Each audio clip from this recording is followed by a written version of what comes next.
L'Olympique de Marseille fait son retour vendredi au SCO d'Angers, mais la mauvaise nouvelle est tombée, Nuno Tavares sera suspendu pour cette rencontre. Du coup, Nuno Tavares laisse un gros trou dans le 11 de l'Olympique de Marseille. Et pour qui Igor Tudor pourrait utiliser pour le remplacer? Avec Jonathan Klaus, il fait partie des Olympiens les plus utilisés par Igor Tudor depuis le début de saison. Nuno Tavares, 807 minutes jouées sur 900 possibles, va manquer lors du déplacement de l'OM à Angers ce vendredi. Le Portugais est suspendu pour ce match après avoir reçu un troisième avertissement en moins de 10 matchs. Alors qui pourrait éventuellement le remplacer? Tavares n'ayant pas de véritable doublure, Tudor a plusieurs solutions qui s'offrent à lui. L'option numéro 1, c'est celle de Kolasinac. Mais, comme l'a fait remarquer Pablo Longoria lors du bilan du mercato de l'OM, les dirigeants ont misé sur la capacité de Kolasinac à évoluer aux deux postes, celui de piston gauche et celui de défenseur central axe gauche, pour s'épargner le recrutement d'une véritable doublure à Nuno Tavares comme aurait pu l'être Jordan Amavi, finalement prêté en Liga. Mais le Bosnien a prouvé qu'il était surtout meilleur au sein de la défense à 3 plutôt que sur le couloir gauche.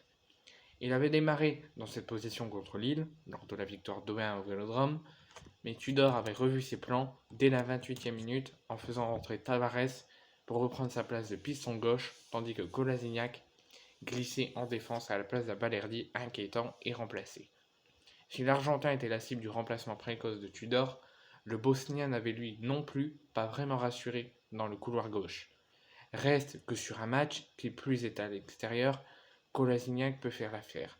Tudor peut aussi décider de passer à 4 derrière pour permettre à Kolasinac d'occuper un poste de latéral gauche plus traditionnel, mais il paraît peu probable de voir le coach croate changer de dispositif. Il y a aussi Issa Caboré ou Jonathan Klaus, la solution faux pied. La suspension de Tavares pourrait permettre à Issa Caboré d'être titulaire face aux Angevins. Ce fut le cas lors du déplacement à Auxerre lorsque le Portugais avait démarré sur le banc, avec Jonathan Klaus à sa place en piston gauche et Caboré en piston droit. L'ancien Lensois avait été à l'aise en faux pied et avait été remplacé par Tavares dès la mi-temps. Le droitier burkinabé, autant d'une prestation correcte face aux Auxerrois et en manque de temps de jeu depuis, seulement 89 minutes jouées au total, a assuré lors de sa conférence de présentation que cela ne lui posait pas de problème d'évoluer à gauche, de quoi augmenter ses chances de débuter vendredi, que ce soit à la place de Tavares ou à la place de Klaus, qui a joué 135 minutes avec l'équipe de France et qui pourrait souffler. On a une dernière solution alternative.